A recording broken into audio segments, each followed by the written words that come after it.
그런 반면에 이 80대 노인은 60년 전에 탔던 기차값을 그냥 무임승차를 했었나 봐요.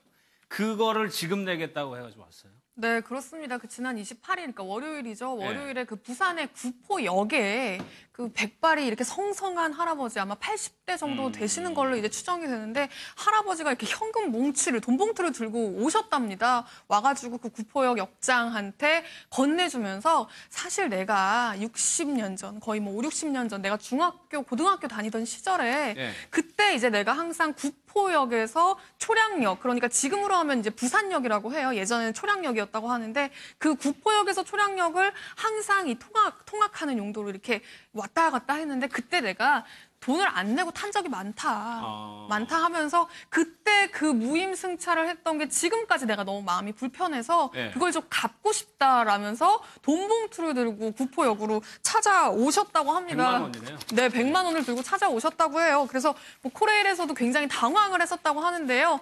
코레일 담당자의 이야기 한번 직접 들어보시죠.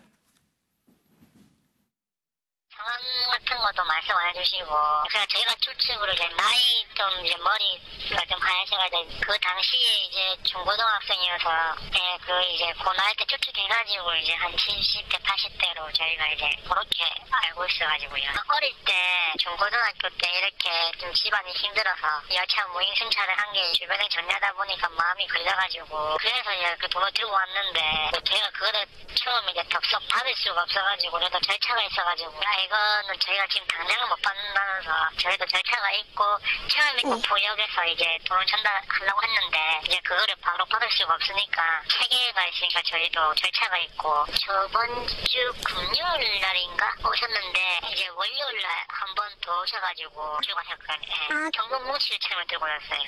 저희 열차 수입금으로 처리했어요. 기본 요금이 2,800원. 그 당시 요금만 몰라서. 그러니까 저 할아버지가 통학을 했을 때가 소극장 한국 전쟁이 끝나고 바로 그 직후잖아요. 그렇습니다. 53년에서 58년 그 시기니까 뭐 한국 전쟁 때 이제 부산이 임시 수도였지 않습니까? 그리고 굉장히 뭐 전쟁 직후기 때문에 어떤 혼란상 이런 것들이 좀 있을 때고 굉장히 경제적으로도 어려운 시절이었죠. 그렇기 때문에 당시는 뭐 어떤 측면에서 보면 저렇게 무임승차하고 하는 경우가 뭐 드문 경우가 아니었고 또 그걸 일종의 좀 사회적으로 봤을 때 좀 어려우니까 하고 좀 용인해주는 그런 것도 있는 그런 시절이었는데 아마 저분한테는 그렇다고 해도 뭔가 이 마음의 짐으로 계속 남았던 것 같아요. 그 당시에 내가 사실 돈을 냈어야 되는데 안 내고 무임승차를 했는데 대략 뭐 정확하게 얼마 운임이 됐는지 계산은 안 되지만 지금으로 따지면 한 100만 원 정도 되지 않을까 해서 아마 계속 염두에 두고 있었던 것 같고 그것이 이제 연세가 들어가면서 뭔가 이 좀 그런 부분을 좀 이제 털 때가 됐다 생각을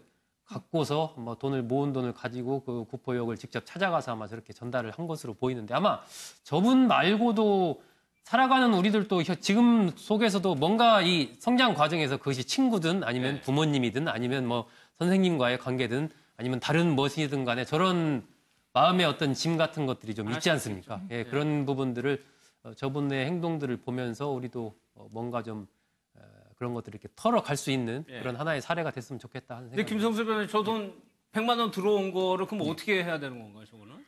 열차에서 이 수익금으로 지금 처리를 했다고 하는데, 수익금으로 처리하는 게 가장 적정할 것 같습니다. 이거 갑자기 뭐 이전 기차요금 뭐 채무에 대한 변제라고 할 수도 없고, 65년이면 소멸시효는 당연히 이미 예전에 끝난 거거든요. 그래서 수익금으로 처리를 하고 이제 뭐 좋은데 사용을 하면 그것이 가장 적정한 게 아닌가 싶습니다. 알겠습니다.